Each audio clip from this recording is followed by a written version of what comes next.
most people don't realize how quickly you could end up out here. Yeah. I mean, like most people I know are living paycheck to paycheck. One paycheck away. Yeah, exactly. Mm-hmm.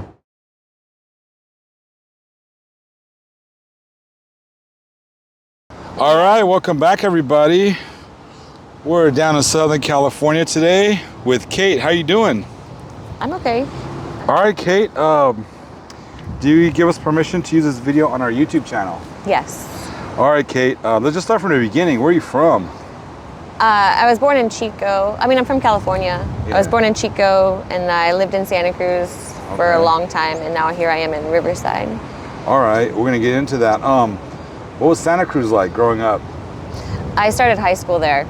Yeah. And it was really different than I was used to, because I was from the valley and this is a beach town, but it's beautiful there, and I don't think I ever really felt like a part of that place until I'd been there for like over 10 years. Yeah.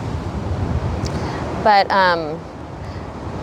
there's a lot of drugs there, but there's also a lot of recovery there, so that's kind of like what I fell into, just being a depressed kid. Drugs, I mean. But there was a solution, so I took advantage of that. I don't know, it's like a lifestyle there. Like there's surf culture and then there's like recovery culture. I heard about the recovery culture there. There's a lot. What were you like 3 rehabs. And what how old are you? I'm 39. 39. You look very young. Thank you. What were you listening to back in high school? Like what were your hobbies? What were you listening to? What was the scene like in Santa Cruz? Well, in high school I was in drama. So I was in musicals, and I didn't really like high school. I ended up dropping out, but I took the high school proficiency my sophomore year. And then I started going to the junior college there, thinking that I would just like fast track my way through college, but that didn't turn out. So yeah, I guess I started working, honestly, when I was 15. I got my first job, and because my mom said, you're either going to school or you're going to get a job, and I saw a faster reward from working than going to school. Yeah, your mom said that, huh? Yeah. Speaking of your mom, who'd you grow up with? Mom and dad, or? My mom primarily, and I had a stepdad for a minute, but it's been me and my mom pretty much. All right. Most of my life. Did you suffer any abuse, mental, sexual, or physical? Well, definitely like emotional. Emotional? Yeah, my mom's an alcoholic. I mean, I would say she's an alcoholic. I don't know if she necessarily would agree. Yeah. But, and my stepdad, he drank and was kind of like, aggressive verbally when he was drunk. Yeah. But I mean, like no sexual abuse. I think it was mainly just like emotional and mental. A lot of expectation put on me because I was a pretty smart kid. And everyone just said, you're so smart. Yeah. You should be able to do these things. And I thought, I am smart. I should be able to do these things, but I was never like really taught how. Yeah. So. You ever get an IQ test or anything like that? Yeah, I was tested into GATE when I was a kid. Yeah. Which is like gifted and talented education. So you must have had a high IQ. You went to GATE. Yeah. Okay. You don't remember your score? It's not Mensa, but it's like close to 130. Oh, is it? That's very high. So you have a lot of potential still. You're still young. What did you dream of becoming when you were a little girl? All kinds of things. Honestly, I kind of, I feel like I read a lot. I was an only child for the most part. I had an older brother, half brother, but he's 10 years older than I am, so I never really grew up with him. It was mainly just like me in my own mind. So I read a lot, and I got inspired by the different stories that I read. But I was also inspired by like my friends. I had a girlfriend growing up, and like whatever she wanted to be, it's like I wanted to be too. So it was like archaeologist or paleontologist, and then I just realized that like, I mean, I like digging, but like later on it turned into like I wanted to be a detective and get into criminal work because I like solving puzzles, really. Let me ask you a personal question. Where do you think you went? I don't want to say wrong, but where do you think? Where do you think it happened? When I started high school. My mom and my stepdad got divorced. Okay. We moved away from Chico, and I started high school in like a totally new town. And I just felt like completely alone, really. Okay. I mean, because I didn't grow up with any of those kids that I started with at high school, and so I had no connection, and that's why I felt like most of my life. Because when I was younger, we moved to Pennsylvania from California for a few years, and then moved back to California, and I just there was nothing ever stable and long enough for me to feel like I had a foundation, other than my mother. Yeah. And she was unstable at best. No, she's disowned me. Oh, why? Me and my ex, we were renting a house of hers, and then we defaulted on the rent, and then she ended up evicting us. And she just kind of got really mad at us, at me, because we hadn't paid, and she ended up having me arrested for elderly abuse, which I didn't even, whatever. I didn't, the charges were never filed. The DA dropped the case, but just that alone. And she threw away all my things, and then just, So I you was don't on the talk street. to her? Okay. Yeah. Now, how did you end up here? Because your mom lived here. Yeah. I came to Riverside about 5 years ago, I think, 5 or 6 years, and that was because I was in a relationship that ended, and I didn't want to stay in Santa Cruz because I'd moved out to Michigan to be with him, and I lived there for about 3 months or something, and then I had an opportunity to come back to California, and I didn't want to go to Santa Cruz because I'd been there so long, and I thought that would be going back. Yeah. I've already experienced that. I wanted to try something new, or just be with my mom, and so I came here. Okay, and then now you guys don't talk. Yeah. How far does she live from here? Well, now she lives in Escondido, San Marcos area. Okay, it's what, 45 minutes away, an hour? Yeah. My brother lives over there, so I lived with her in her house for about 2 years. She had quadruple bypass surgery. I was there to help her through that. And then she wanted to move because she was retiring, and she wanted to live with my brother who has a kid because she wanted to be grandma. And then that's when she offered the house for rent to me and my ex. Oh, well, maybe hopefully you can rekindle the relationship one day. I don't know. I'm really mad at her. You're really mad at her? I'm mad at her because she just came at the whole situation angry, and was really disrespectful to me, and threw away all my things and kicked me out on the street and did not care. Which, I know she helped me a lot through my life, but I just felt this was really extreme, and now I've been out here for 7 months and she hasn't even tried to find me. How would she get a hold of you? If she's watching this and she wants to help you, or anybody, how can they get a hold of you? Do you have an email address you could share with us? Yeah, I have an email.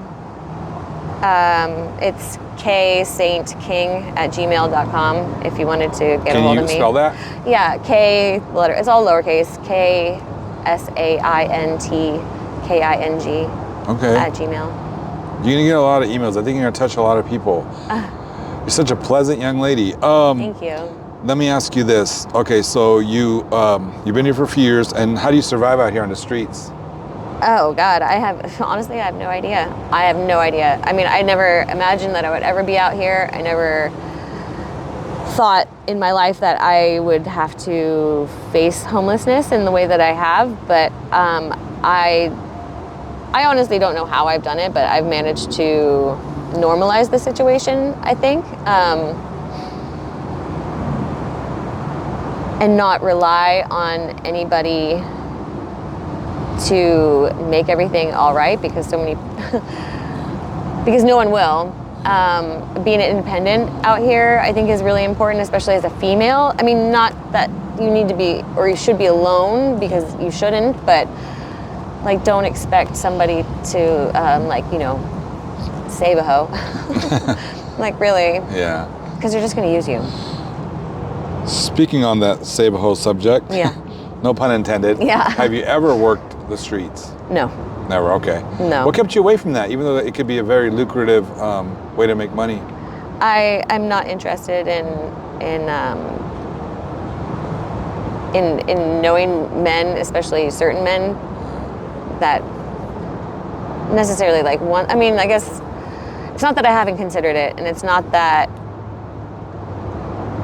given certain circumstances it wouldn't, like occur. I guess if it was like my choice, but they're just in the park, especially, like they're just kind of low life people that I don't necessarily want to find myself alone with. What would you like to see yourself in 2 years in a perfect world? I want to, have my own place again. I got 2 cats, which is crazy out here. Where's it at? Where I they had at? 3. They're staying around an area where I'm keeping my things. Because I've had 2 camps, but some bitch burned the first one down, and then the second one was robbed by my neighbors. So I don't really want to build another camp, but I miss having like a home base. Is there a big homeless population in Riverside? Yeah, there really is. But is there a lot of support around here? Services? Yes. I mean, you can get something to eat every day. Yeah. I know that right now, like they're really pushing housing because they're pushing everyone out from the river bottom, which is essentially where most of the homeless live. Actually have like pushed everybody out. And so that's kind of like, they had to deal with that,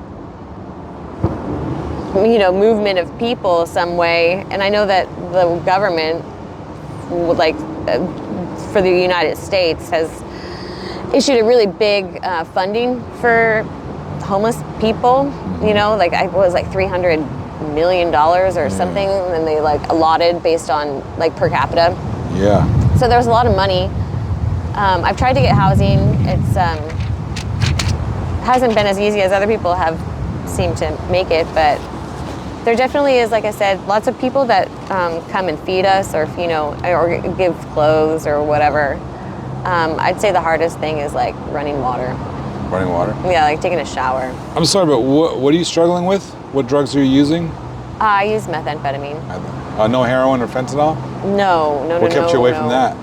I'm not really a downer person. Like I've never liked the effect of, I've tried heroin one time and it was just not my deal. I think that I suffer from like ADD or ADHD, and so anytime I do an amphetamine, it actually, like, to me it feels like I'm more streamlined, but it's not 100% true. I know sometimes I get like tweaked out, but. Do you remember the first time you used? Meth or like, or meth. Yeah, I was in my mid-20s.